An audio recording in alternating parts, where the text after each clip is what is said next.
Hi, and welcome to Leaders in Lending. I'm your host, Jeff Keltner, and I'm joined today by Marc Butterfield from First National Bank, Omaha. Marc is the Senior Vice President of Innovation and Disruption, which I think is maybe one of the coolest titles I've ever heard, Marc. What does it mean to be a Senior Vice President of Innovation and Disruption?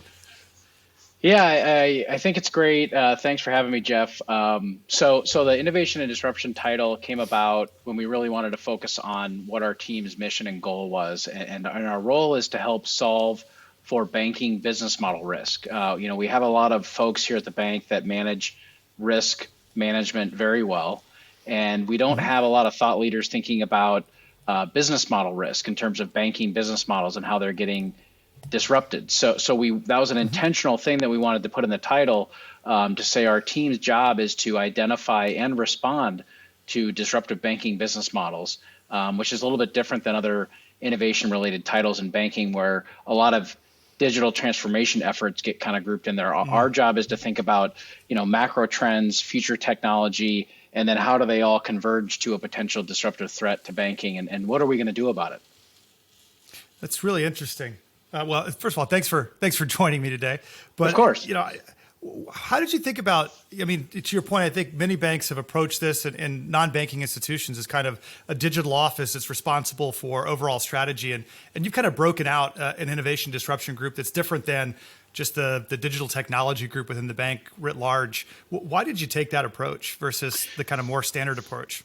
Yeah, and I think it's important to note that we did not start there. So the evolution has been to this point. We started with, we feel like digital transformation and innovation and disruption can all be brought together and have it be on one team. And we felt with our bank structure, it would be better to put the digital transformation efforts with the people that are closest to the customer and those business segments. And that my job is to help inform and educate on what we're looking at there, but out in the future, if you will. And so we've diverged beyond digital transformation and said, we need a team operating faster, thinking differently, really kind of a startup mentality, if you will. And the best way to do that wasn't to be accountable for digital transformation. Those are big, important things, but it's a different mindset when you're trying to digitally transform existing banking infrastructure versus actually trying to solve for, okay, what's out there that could be threatening to banks, could disrupt banking business models, and how do we respond to that? And so it has been an evolution over the past 3 years from where we were at to look a little bit more like a digital transformation team to where we're at now, which is the closest way I would describe it as an innovation incubator on the approach of how we look at different things.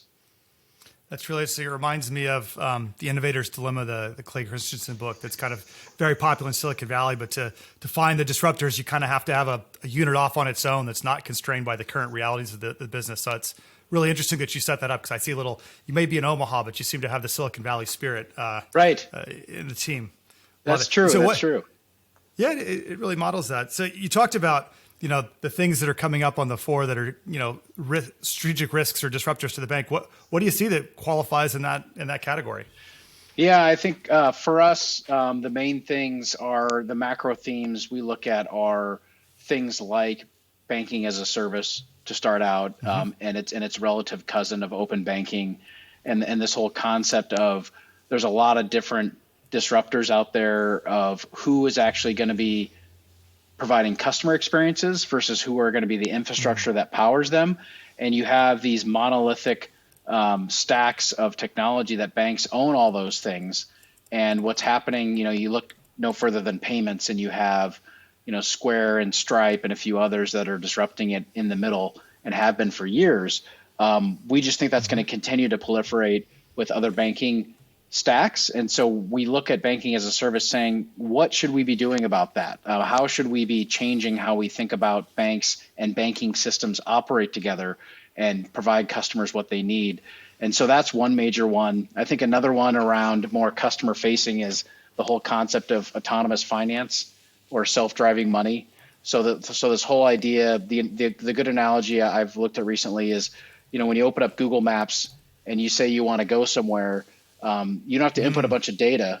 It just it knows where you're at, it knows where you want to go, and it tells you the best route to get there. If you think of that concept in terms of money, That's really a future state that we think about a lot here of it would be great if there was just AI and machine learning and all these great experiences that people are trying to build to where I don't have to do anything from a financial task. They just know where I want to go, and it shows me the best way to get there. And so we think about that a lot of how that's going to disrupt banking when you think of products and experiences and advice and guidance within the typical banking business model. They're all doing those things in a non-automated way, and sometimes better than most. And I feel like our bank does it better than most. But how are you going to actually have that all be automated so that the customer doesn't see anything happening? They just, like I said, open up Google Maps or Apple Maps, and it just takes them there. And so we think about self-driving money a lot. And then the last one I would mention, because it gets a lot of play, is crypto in general or blockchain. And we look at that as technology that's going to power a lot of things in the future. And so we look at that through different verticals to say, how could that technology, specifically distributed ledger technology, how can that solve customer problems in the best, most efficient way? And so we're looking at specific use cases to solve those. Those would be the three big topics I would say we're looking at currently.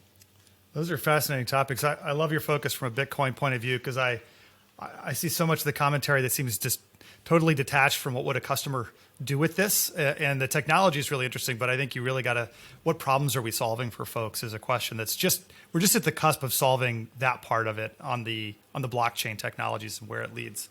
Right, right. So first one you mentioned, the kind of banking as a service, open banking, or this kind of, you described it as a split between the customer experience and the kind of infrastructure or plumbing.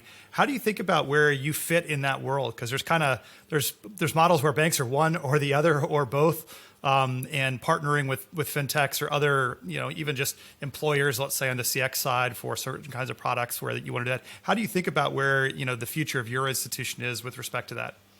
Yeah, I would say being a full service bank, both on the consumer and the commercial side, we have to figure out where we want to be good and where we want to be good at the experience to the end customer and where we want to be good at distributing our products to the most customers.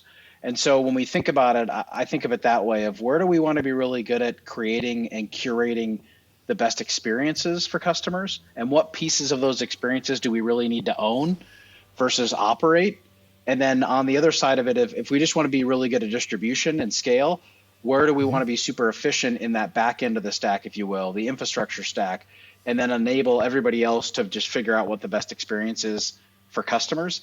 And so we look at that on a vertical by vertical basis, and we're still trying to figure that out. We don't have all the answers, but I think we believe, like most banks, that we're already pretty good at those things. And I think in a lot of cases we are for the customers that we serve. But when you think about a whole new generation of customers that are going to expect more, better digital intelligent services and experiences, we're going to have some type of a reckoning of, okay, so we can't invest in everything. We can't be good at every single customer experience. So which ones do we want to be good at? But which ones do we want to be the pipes and kind of enable these things? And so, like I said, we haven't answered those yet. But when we think about banking as a service, that's an area that we think about a lot of where do we want to place the bets for the customer experience and where do we want to place bets for being a distributor of products and financial services. And that's kind of how our team thinks about it. That's very interesting, breaking it apart into different functions and where you can do or really be better at each. Right. I love your self-driving money Google Maps analogy. Maybe it's because I used to be at Google, so I got affinity for those products. But is there anything I think it's a fascinating concept, and I do think you see many consumers really study, particularly younger consumers, that they don't really know where to turn for advice, help, guidance. And it's not so much, can I originate a product for you, but it's like, which product do I need or should I want or how should I go? What are you guys actually doing on that front? Is there something I can download or an app or where are you at in trying to find a solution? I feel like it's a really underinvested area, frankly, in consumer finance, because most of the apps in that space don't really help the consumers that much. I haven't seen anybody that's got a really good experience. Yeah, nothing to publicly announce yet. Hopefully soon in a few months.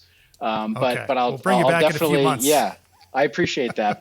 but definitely, I can tell the concept is around helping people save for things that matter to them, and not even realizing that they're saving. Now, whether that's a feature that are publicly available out there, like an Acorns of where you could just top up for saving things, that whole concept is what we're looking at building an experience around of when people spend every day, just making them aware of what they're spending and helping them figure out what goals they want to save for. That's kind of, I think, the first iteration of self-driving money. It's not certainly no means the Google Maps end state, but we're trying to figure that out in terms of so people want to save.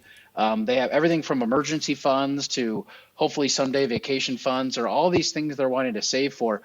And it's like the analogy we use is it's like exercise. Everybody knows what they need to do to exercise, but that's why there's Weight Watchers and every other industry out there of exercise and eat better. Like, but why don't people do that? And companies that have done a really good job of making it simple for the customer to do that are the ones that are winning in that space.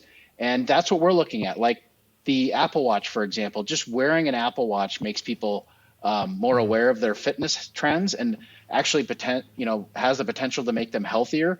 It's not the cause and effect of the watch just buying it, but it is the idea of nudging them in a direction of, hey, maybe you should burn your calories. Hey, maybe you should stand. Hey, maybe you should exercise. And that constant reminder, it's not autonomous fitness yet, but it is enabling and making people aware of their fitness habits. And that's what we want to do on the financial side, make them aware of their financial habits. And then that's the first step. And then you try to help them with their goals. And so that's what I'm looking forward to announcing hopefully in a few months here, which we're really excited to build because we think that's an experience that's core to who we are and the bank is. And so we know where that's, getting back to that banking as a service, that is an experience that we want to own and partner with the best in the business to be able to be really good at. That's really fascinating. All right. So I'm going to switch gears a little bit and ask you, you're in the consumer lending space. What's a commonly held belief you see in the consumer lending space that you think people generally have wrong? I think that I'll say model development and model governance is, I don't want to say people don't think it's easy. I just don't think they respect it to the degree that they should.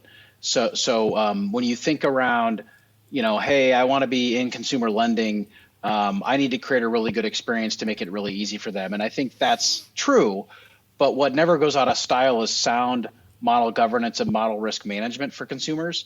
It's very challenging to be able to do that for a mass group of customers versus like on a commercial lending space. You ask them for a detailed financial list and you kind of go through that process, and there's a whole thing with that. Whether if it's mortgage, the same type of thing. It's a whole exam of somebody's finances. With consumer lending, particularly personal lending, you have to do that very quickly to give the customer what they want. And to do that, you have to have really good producing model development. And then you need model governance to make sure you're doing it in a safe and sound manner.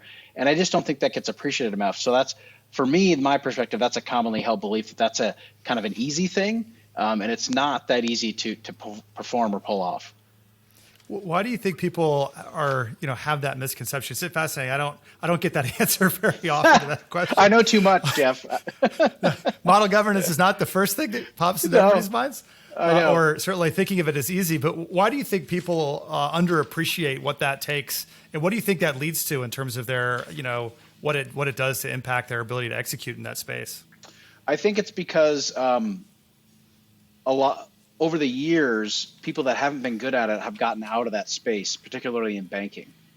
So then it becomes forgotten, like a myth or a legend kind of thing of like, oh, that is actually really hard to do. Does anybody remember why we don't do that or haven't done that type of lending in 30 years? And that's why in a lot of cases, like they didn't have really good practices in place. So that's why, as you know, I've been in this space before, even though my current title is different, but I have been in the consumer lending space for a while. And that part of it is a really important experience and knowledge base that I think people forget that is really difficult to do.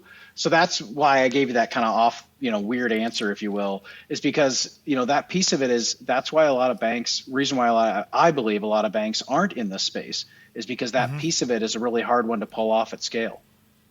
No, I think it's a really great point. And I'll ask you this as a kind of follow-up, which is one of the struggles I see is that if you want to get bigger in that space, let's say, it's not just a business decision that a line of business owner can take, but that kind of model governance, in particular, model development, model governance, has a lot of stakeholders in the institution, right? So you can't just go, hey, we're going to do it.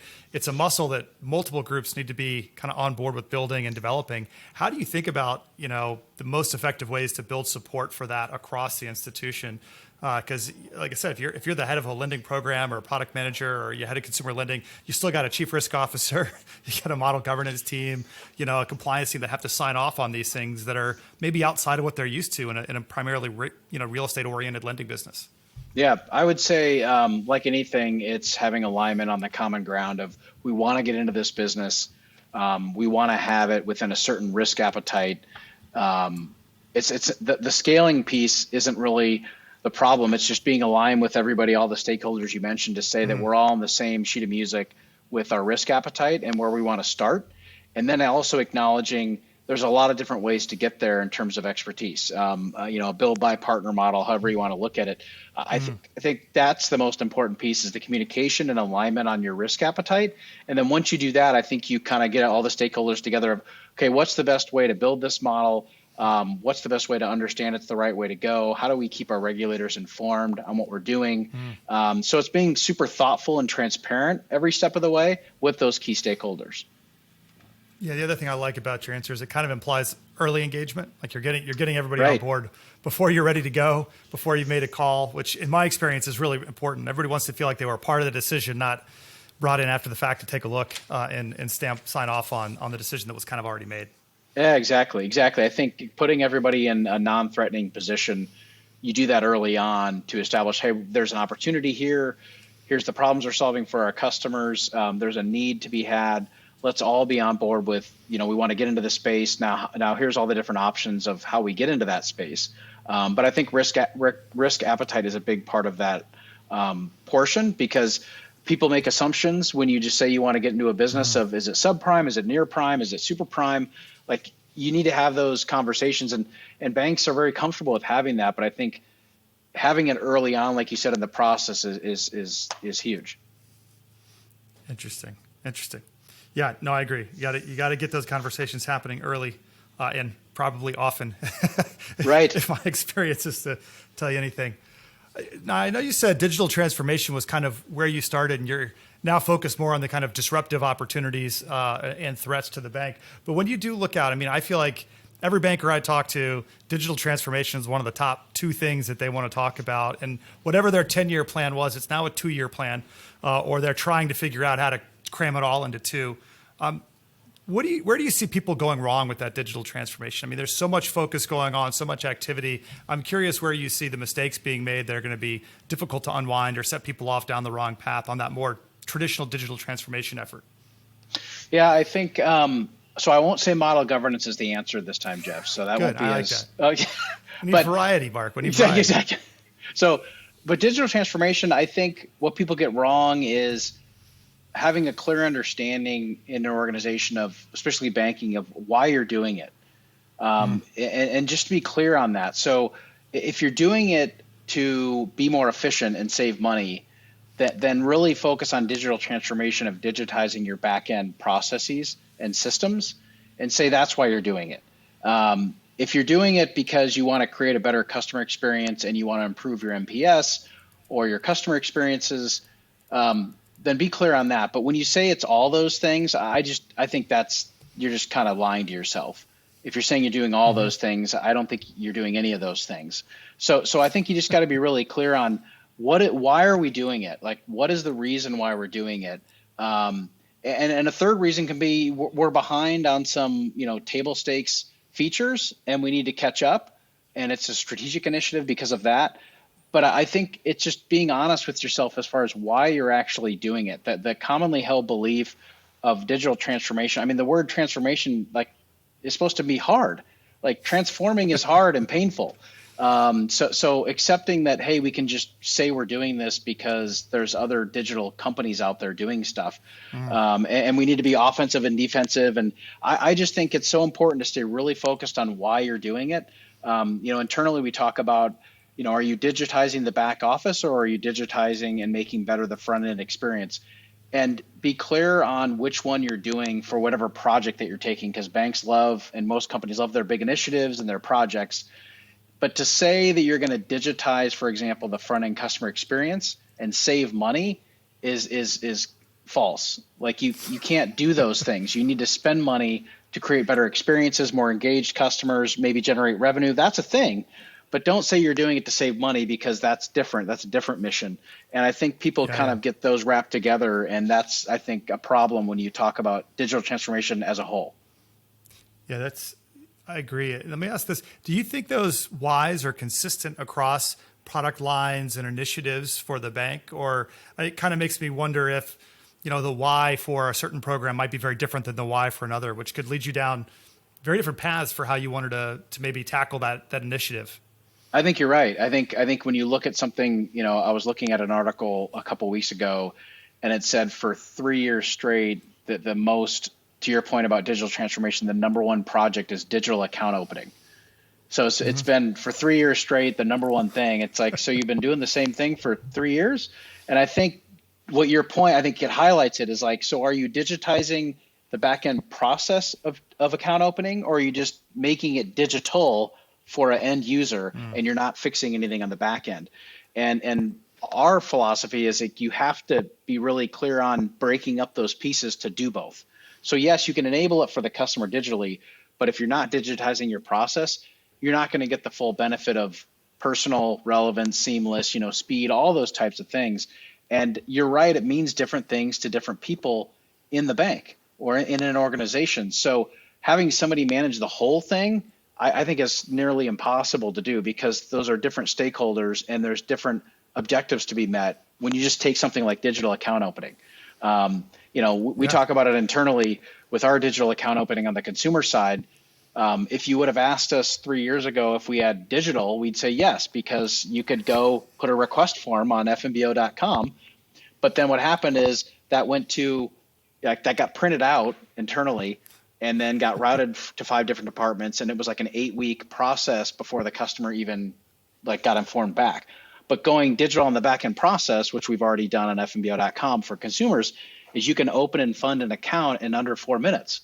And the only way to do that is to digitize the back office. And that was a separate set of projects than digitizing the front end.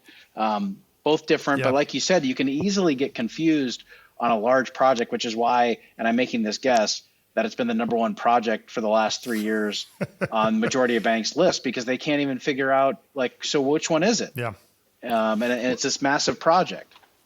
Yeah. And the other thing I certainly see is, if you tell me you have a digital process and then you have a manual backend and I wait 8 days for my answer, the fact that you digitize the front end didn't make me feel any better as a consumer. Right. I'm still waiting 8 days for my answer. And so I think you really got to think hard about which of those things is going to make the biggest difference to your customer, to your experience, because you can really get the cart before the horse in some ways to quote unquote digitize an experience that really is still a manual process. And I don't think you see the benefits. And I worry sometimes people also throw, oh, this didn't work. Well, no, you didn't really deliver the value for the customer. So of course they weren't. You didn't double your uptake rates or whatever from that. You got to deliver the experience that they're looking for. Yeah, I mean, we on fnbo.com, 3 years ago, we didn't do any back-end processes, although some was done, but we had 13 different websites, and we were really clear, we want to create a better experience, a more consistent front-end experience for our customers. And we didn't digitize any back office items. And that's how we were able to complete that project, because we said we were really clear. This was to make a better customer experience. This isn't digitizing any back office items. And then in, 10 months or however long it took, but it was less than a year, we wanted to make a very better experience for our front end customers. And that, like I said, you want to be really clear on what your objectives are when you're embarking on any digital transformation effort. Yeah, and how you measure them, how you think about what success looks like, because they're quite different as well. Yeah. How do you think about these digital initiatives as it impacts your branches? I know we're all coming out of an area with lots of branches closing, and I thought of this too when you were talking about your self-driving money or autonomous finance. This concept of what does the branch employee end up doing? What does the call center employee end up doing in a world where many of the more transactional parts of that job are becoming more digitally facilitated? So I don't I don't need somebody typing in an application form necessarily in the branch. But how do you think about, the role that the employees that are consumer facing really end up playing in the world with more digital technologies? Yeah, I think, we internally we think about, these numbers aren't exactly right, but you'll get the concept. So if we have like a personal banker and 10 of their tasks every day, they do 10 tasks every day. 7 of them are entering stuff into a screen, like you said. Like they're doing very, rote, very, systematic inputs of processes. And so of the 10, let's say 7 of them are like that. The other 3, they're having meaningful, enjoyable, helpful conversations with our customers. And so what we talk about internally is how do we flip that script to where they're having 7 of their tasks, or maybe hopefully 8 or 9 of them are relationship based, and then the other 1 or 2 are helping the digital process along in the journey. And so that we think about that, if that's how I believe banks are going to thrive in the future, because we have some great people that have a ton of knowledge on how to help our customers, and they do help our customers. But over the years, they've gotten bogged down with more and more tasks that aren't fun, that aren't helpful to the end customer, but are important to make sure that that task gets done. And so we talk about that internally of how do we flip that script from the 7 or 8 that are mundane tasks that they don't want to do to 7 or 8 that they really want to do, and it's 1 or 2 helping kind of the process along the way. An example of this would be on our mortgage side. We just partnered with a company called Blend, where they're doing most of the tasks now, and it's really unlocked our mortgage originators of, I'm back to the best parts of working with customers, building relationships, helping them along the way, and so that is unlocking a whole nother set of opportunities that we're thinking about of how do we get even better at helping customers along this journey now that we have all this, I don't want to say free time, but more availability with our people versus what Blend is helping us enable digitally. And that's what I think about a lot, and we talk about a lot internally of how do we flip that script so that there's more of that happening on the, like you said, the self-driving piece. I don't think folks are going to go away. I think it's about unlocking the latent desire that they have of helping customers to give them more time to do that. Yeah, and the other part of that someone mentioned to me recently, and I thought was really fascinating, was the impact on the employee engagement, not just the consumer satisfaction with getting more advice or help, but like your employees like doing that a lot better than entering stuff into the sheets. Exactly. It's a better career path for them. So it really has double-sided benefits. I mean, everybody's kind of winning in that equation as long as, to your point, the important tasks do get done. But if you can offload that, I think everybody ends up happier. Yeah, I agree. Totally.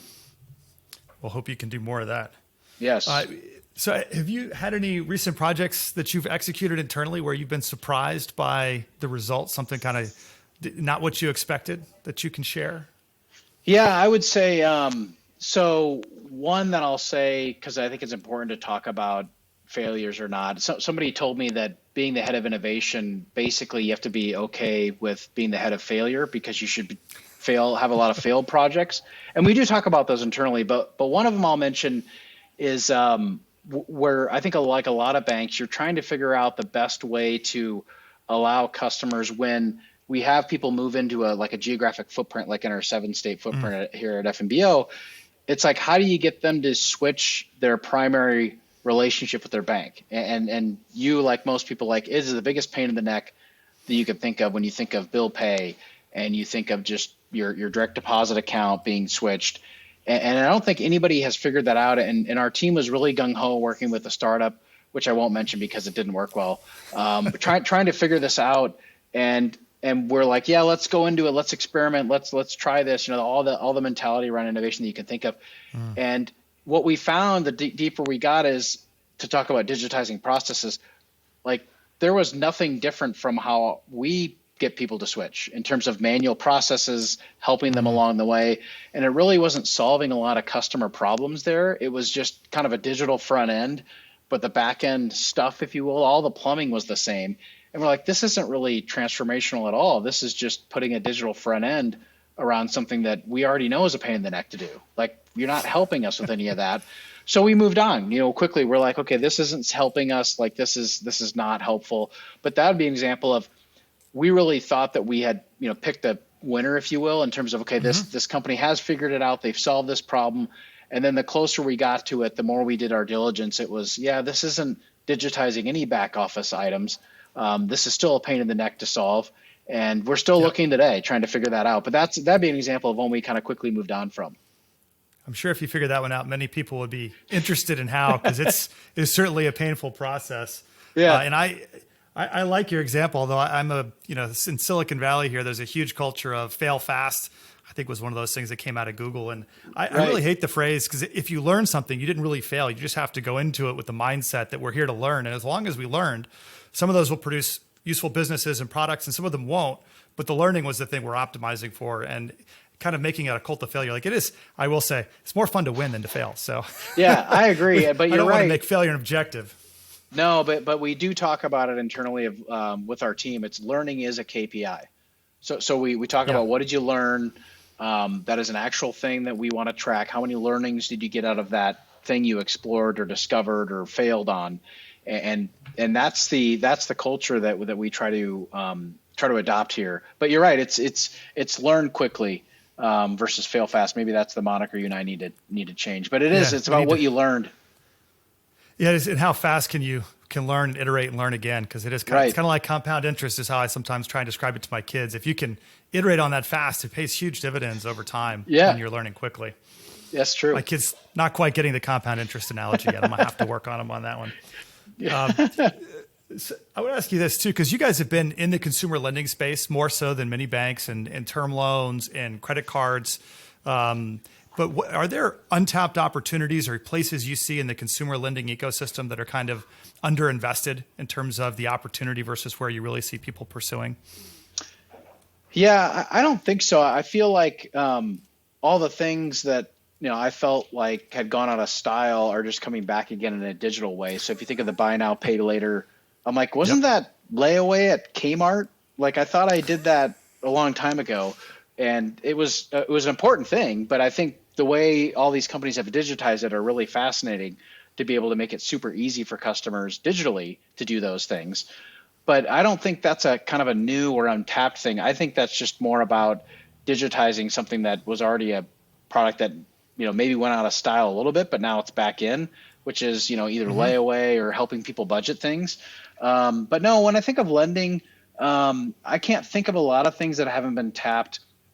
Other than, like I said, the idea of that's why I like this concept of self-driving money. I think in the future, it's not going to be, you're not going to think about how many loans you have. If that's going to be done for you, automated based on your cash flow, and it's all going to be managed in a way that you're not even going to think of how many loans you have or when to pay them off or what's the best rate. I feel like in the future, that's all going to be managed for you through a series of apps. I don't think there's going to be any, I think some of the talk lately has been like a super app, one app to rule them all kind of thing. I don't believe that. I think there'll be several apps that will want to offer those things. But I think in terms of at a personal level, I think there's going to be different ways that they're going to talk to each other, if you will, to make sure that it's managing your personal finances best for you. But you're not going to think about it. And the example I would use, even though it's not a great example, but it is a traditional banking product, which is when your checking account is attached to the line of credit. Now, if you think of that concept, like that's a smart concept. Like take away all the noise around overdraft fees and things like that. But if you think about that, like I shouldn't have to worry about falling below zero on my week to week, month to month, paycheck to paycheck. It just dips into that when it goes down below zero and it draws from it and then I pay it back in a responsible way. Like that's intentionally what it was originally supposed to be. Using it smartly and wisely, it's a great product. So what's a better digital way to enable that for customers? I think that's part of the self-driving piece. But that product in and of itself, I just think it's such a simple concept, but it makes a lot of sense of, okay, I have a balance of money. I have cash flow coming in. When it dips below, like it's going to draw into it. Like I feel like that experience and the way that all gets managed is the future. I don't know if there's any new lending products per se that I think are underdeveloped or under-resourced.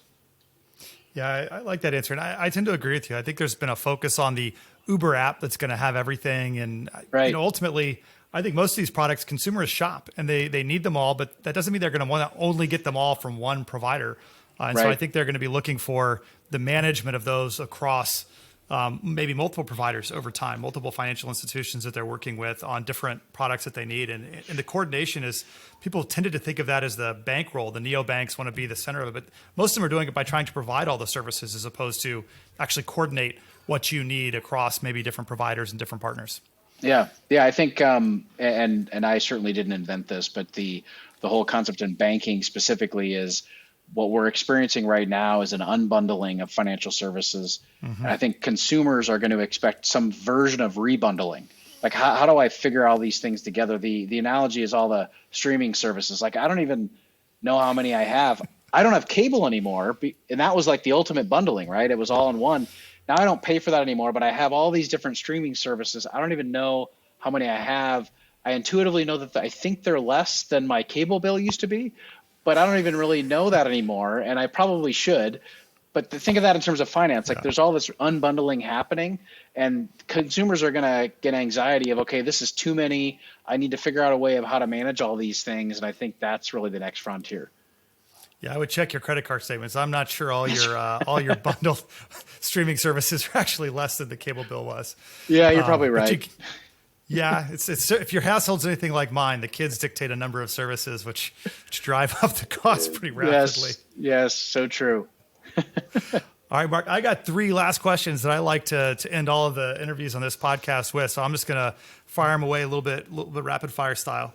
Yeah, let's do it. First one, what's the best career advice you've ever gotten? For me, it's probably, don't give me what I ask for, give me what I want. And when somebody told me that, I was like, I don't know what the hell that means. And over time, I realized more and more that what I understood that to mean, and it really helped me in my career.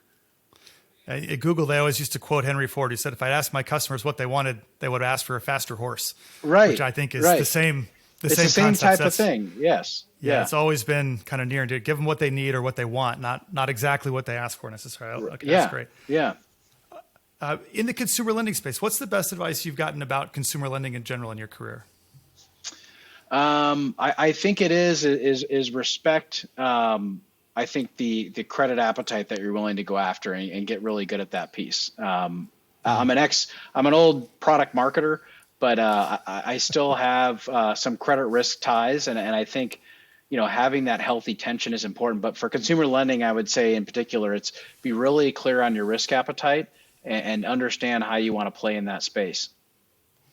Understand your place in the space. All right. Yeah. And lastly, any bold predictions for us on the future of banking or consumer lending that you want to?